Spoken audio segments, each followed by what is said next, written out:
दोस्तों, हम लोगों ने पिछली 2 वीडियो में हिंदी के बारे में डिस्कशन किया था, लेकिन आज हम जो है डिस्कस करेंगे वो सीडीपी के बारे में करेंगे। सबसे ज़्यादा नंबर स्कोर किए जा सकते हैं, अगर कोई अच्छे से सीडीपी को पढ़ो, लेकिन अभी पढ़ने का बहुत ज़्यादा समय बचा नहीं है। अब हम इस वीडियो में जो है स्टार्ट करेंगे लगभग प्रीवियस ईयर के 50 क्वेश्चन। वैसे 100 क्वेश्चंस की ये पीडीएफ है, लेकिन मैं सोचता हूँ 2 पार्ट में डाली जाए जिससे कि आप अच्छे से समझ जाएँ। तो स्टार्ट में करता हूँ दोस्तों। विकास एक कभी ना समाप्त होने वाली प्रक्रिया है। ये विचार किसने दिए हैं? या फिर मैं बोलूँ किससे संबंधित हैं? तो अगर आप देखोगे तो क्लियर मालूम पड़ रहा है, कभी ना समाप्त होने वाली बात है तो निरंतर चलती रहेगी, मतलब निरंतरता का सिद्धांत। ठीक है? नेक्स्ट क्वेश्चन आता है आपके सामने।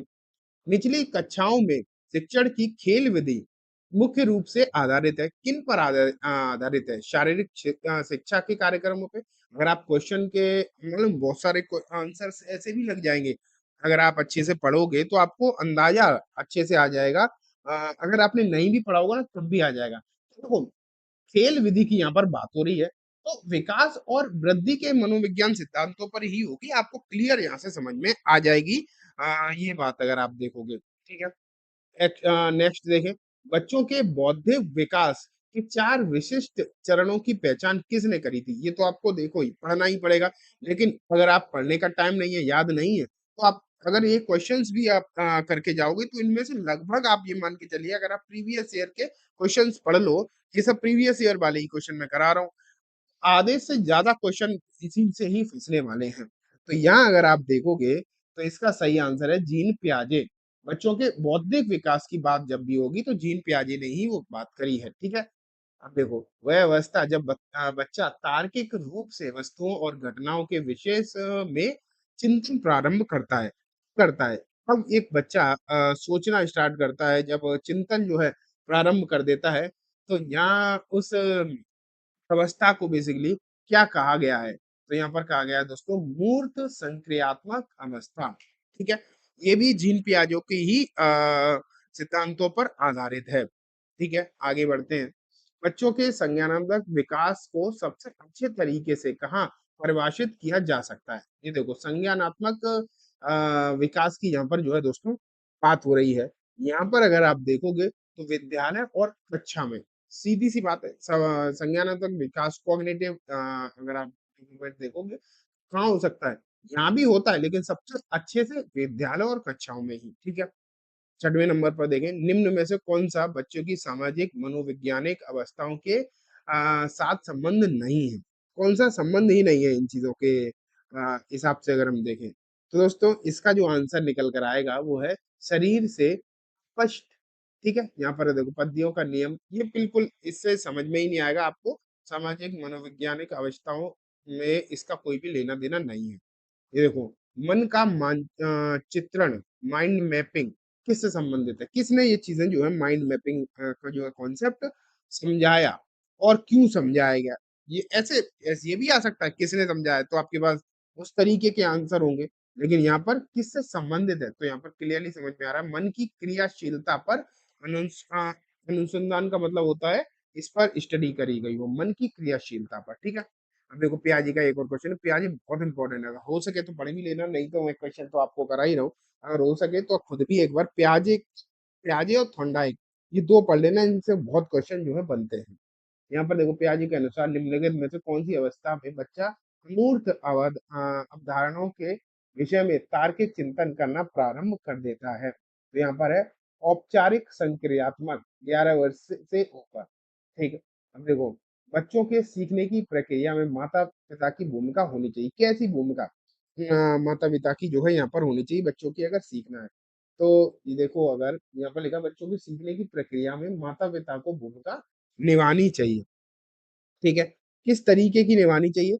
सीधी सीधी है, प्रोएक्टिव, मतलब उन्हें भी एक्टिव रहना चाहिए। प्रोएक्टिव का मतलब है अभी तो बच्चा सीखेगा, सिर्फ टीचर ही थोड़ी सिखाएंगे, घर पे भी तो बच्चा सीखता ही है। अब यहाँ देखो, यहाँ पर है मानव विकास के कुछ विशेष सिद्धांतों पर आधारित है, इनमें से कौन सा मानव विकास का सिद्धांत नहीं है? तो कौन सा विकास का सिद्धांत मानव मतलब मानव विकास के कुछ विशेष सिद्धांतों पर आधारित नहीं है? तो यहाँ अगर आप देखोगे तो रिवर्सिबल, यहाँ जो है रिवर्सिबल, जैसे कि अ, एक बार आप कोई चीज़ है जैसे साइकिल चलाना है, सीख गए, तो ऐसा थोड़ी है अब आप भूल जाओगे। अब भूलोगे ज़्यादा से ज़्यादा क्या होगा, 10 साल भी नहीं चलाओगे ना, तो भी 2, 5, 10 मिनट प्रैक्टिस करोगे, फिर आ जाएगी आपको चलाना। तो ये रिवर्सिबल नहीं होती ये चीज़ें, ठीक है? अब अगर हम देखें 11वां नंबर, आनुवांशिकता को एक सामाजिक संरचना माना गया है। कौन सी सामाजिक संरचना माना गया है? स्थिर, ठीक है। अवधारणा, अगर हम देखें अवधारणाओं का विकास मुख्य रूप से किसका हिस्सा है? अवधारणा का विकास अगर आप देखोगे तो शारीरिक विकास का ही एक हिस्सा माना जाता है। अब देखो सीखने की प्रक्रिया में मोटिवेशन अभिप्रेरण, इसका क्या महत्व होता है? एक तरीके से आप जो है समझने की कोशिश करो।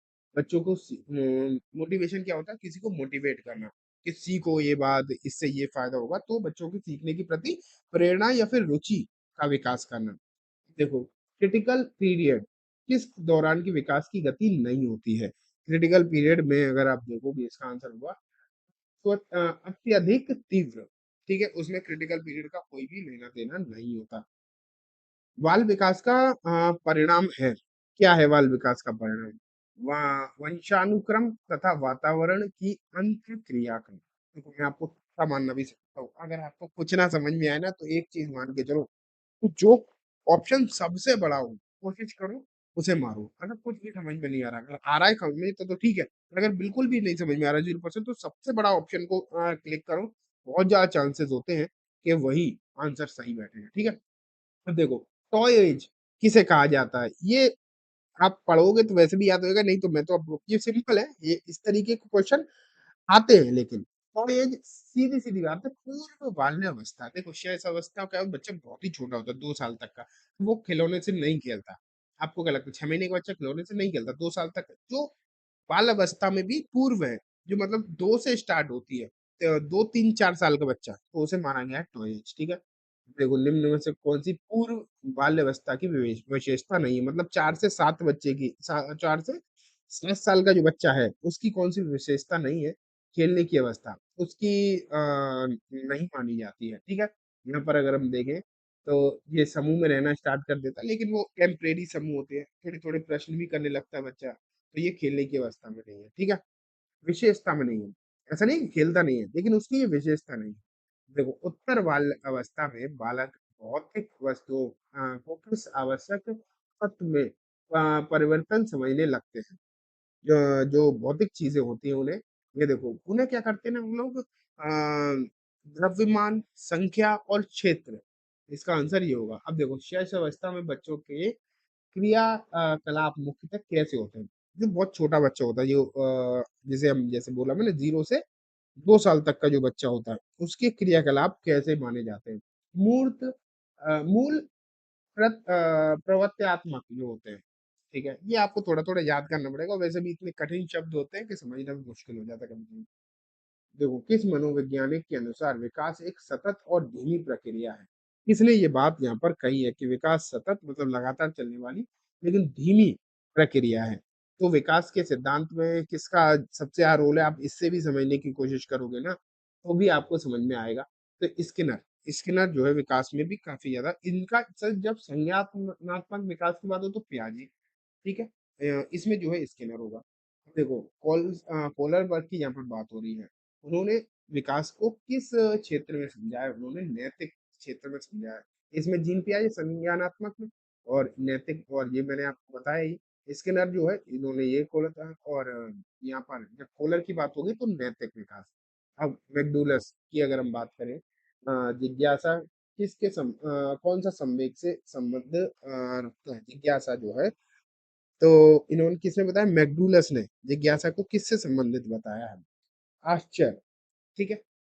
अब आते हैं, एक 13 वर्षीय बालक बात-बात पर अपने बड़ों से झगड़ा करने लगता है और हमेशा स्वयं को ही सही साबित करने की कोशिश करता है। यह विकास की किस अवस्था में होता है? अपनी बातों को सही साबित करने वाली बात कितने बड़े बच्चों के साथ होती है? आप ये सोचो, किशोर अवस्था। बहुत छोटा बच्चा नहीं करेगा ये, किशोर अवस्था वाला जो मतलब 7-8 साल से बड़ा हो चुका है, 10-12 साल का है, 15 साल का है, वो करता है ऐसे लोग, ठीक है? अब देखो शारीरिक वृद्धि और विकास किसे कहते हैं? शारीरिक वृद्धि और विकास किसे कहते हैं? तो इसे कहते हैं ग्रोथ, या तो क्लियरली ग्रोथ लिखा हुआ है, ठीक है। बात आती है बाल विज्ञान का केंद्र बिंदु क्या है। बालक, जहाँ पर ऐसी कोई भी चीज आए तो बालक को ही केंद्र बिंदु में रखो हमेशा। ये तो पढ़ने की भी जरूरत नहीं, जहाँ भी आपसे ये पूछा जाए इस चीज का केंद्र कौन है, तो सीधी बालक मार दो अगर ऑप्शन में है तो, ठीक है। देखो, बाल मनोविज्ञान के आधार पर कौन सा कथन सर्वोत्तम है, ये भी आपको खुद ही समझ में आ जाएगा, इसके लिए पढ़ने की जरूरत नहीं। सारे बच्चे एक जैसे होते हैं, ठीक है, कुछ बच्चे विशिष्ट होते हैं, प्रत्येक बच्चा विशिष्ट होता है, और कुछ बच्चे एक जैसे, ये भी गलत, ये दोनों गलत, ठीक है। ये इसका आंसर है, प्रत्येक बच्चा विशिष्ट माना जाता है।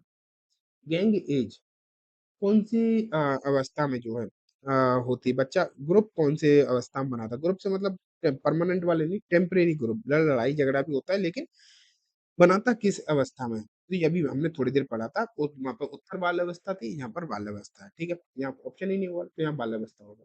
समझेंगे हाँ, संवेगात्मक विकास को प्रभावित करने वाले कारण कौन से, शारीरिक थकान सब है, अगर कुछ भी होगी तो आपका विकास सही से हो ही नहीं पाएगा, ठीक है। अब सीखने की प्रक्रिया, मूलभूत नियम किससे संबंधित है, अब आप सोचो, सीखने की जो प्रक्रिया है वो किससे संबंधित आपको यहाँ पर देखने से लगती है। तो अगर आप सीखने के नियम देखोगे ना तो उसमें आपको क्लियर दिखाई देगा तत्परता, ठीक है। वो नियम है, ये प्रॉपर एक नियम है तत्परता का नियम। देखो, वाइगोस्की के अनुसार बच्चे स्वयं से क्यों बोलते हैं। अब देखे होगा आपने, बच्चे स्वयं ही बात करने लगते हैं, तो वाइगोस्की ने इसके लिए कुछ कारण भी बताया है क्यों ये स्वयं से ही बात करते हैं। तो ये देखो, बच्चे अपने कार्य को दिशा देने के लिए बोलते हैं। आगे बढ़ते हैं। ये देखो, वो एक पहला भाग था, अब ये आ गया अधिगम, मतलब लर्निंग का प्रोसेस। अधिगम में किसने प्रभाव का नियम दिया है, ये सब जो अधिगम के नियम है, लर्निंग लॉ ऑफ इफेक्ट, मतलब लॉ ऑफ लर्निंग है, वो सब के सब अगर आप देखोगे ज्यादातर थॉर्नडाइक थॉर्नडाइक से निकल कर आते हैं। तो इनका प्रभाव का नियम आता है, तत्परता का आता है, तो ये एक दो और है, वो क्वेश्चन में आके मैं बताता जाऊंगा।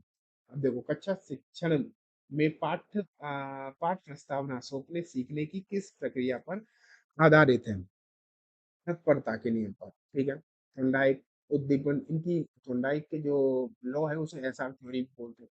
मुख्य कारक जो है क्या है, दीपन, अनुक्रिया, बंधन, अनुबंधन या सभी। तो दीपक भी उन्होंने यूज किया था, अनुक्रिया तो होती है उद्दीपन, और बंधन अनुबंधन भी था, तो उपयुक्त सभी इसका आंसर होगा। देखो, अनुकूलित अनुक्रिया, क्लासिकल कंडीशनिंग, ठीक है, ये किसके अनुकूलन पर बल देता है। अब आप यहाँ से अगर आप देखोगे, तो मैं आपको पहले तो बता दूं, ये पावलोव ने दी थी। क्लासिकल कंडीशनिंग किसने दी थी, पावलोव ने, ठीक है। तो पावलोव जो थे वो एक व्यवहारवादी मनोवैज्ञानिक थे, तो इसका नाम इसका आंसर आएगा व्यवहार।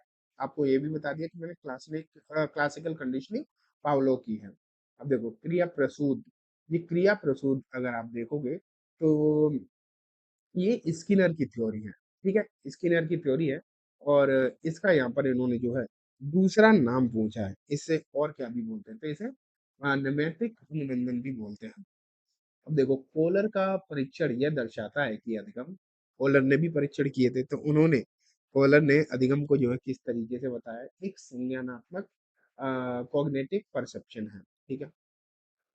ये देखो, सूझ या अंतर्दृष्टि के सिद्धांत का प्रतिपादक किसे कहा जाता है, सूझ या अंतर्दृष्टि किसने दिया था, तो ये दिया था दोस्तों गेस्टोल्दवादियों ने। तो ये आ जाएगा गेस्टोल्दवादी। ये कोई वैज्ञानिक का नाम नहीं, ये उनकी वो है, एक पूरे ग्रुप को जो कहते हैं गेस्टोल्दवादी, ठीक है। जैसे थॉर्नडाइक, पावलो, स्किनर, ये व्यवहारवादी है, और इसमें कोलर आता है, इसमें और भी आते हैं, तो ये गेस्टोल्दवादी है। देखो, अधिगम का पठार प्लेट्यू कब हो जाता है, जब चीजें आगे ही ना बढ़ रही हैं। तो यहाँ पे क्या लिखा है, रुकावट, ठीक है।